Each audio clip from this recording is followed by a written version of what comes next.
بسم اللہ الرحمن الرحیم۔ نیند کی حالت میں اگر مکمل رکن ادا کر لیا اور بیدار ہونے کے بعد اسے دوبارہ نہیں لوٹایا، مثال کے طور پر قاعدے میں بیٹھتے ہی سو گئے، اسی حالت میں آخر میں سلام پھیر لی تو اس سے نماز ٹوٹ جاتی ہے۔ کبھی کبھار نماز کے اندر کوئی شخص سو جائے اور اتنا سوئے کہ مثال کے طور پر ایک رکن کی مقدار تک وہ سوتا رہا۔ رکن سے مراد یہ کہ اب قاعدہ ہے یہ ایک رکن ہے، رکوع ہے رکن ہے، سجدہ یہ ایک رکن ہے۔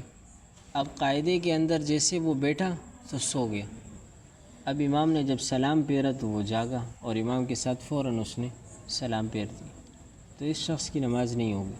ہاں البتہ اگر یہ شروع میں جاگ رہا تھا، تحیات تک کی مقدار تک یہ بیٹھا رہا جاگتے حالت میں، اس کے بعد یہ سوئے تو پھر تو نماز ہو جائے گی، لیکن تحیات میں بیٹھتے ہی اگر یہ سو گئے اور آخر میں امام کے ساتھ سلام پھیر دے تو ایسی شخص کی نماز نہیں ہوتی۔ کہا نیند کی حالت میں مکمل ایک رکن ادا کر لیا اور بیدار ہونے کے بعد اسے دوبارہ نہیں لوٹایا، مثلاً قاعدے میں بیٹھتے ہی سو گئے، اسی حالت میں آخر میں سلام پھیر دیا تو اس سے نماز ٹوٹ جائے گی۔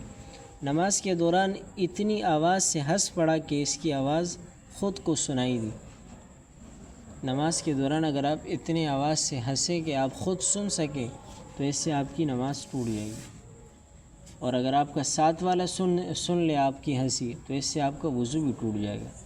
اس کا ذرا خیال کرنا چاہیے۔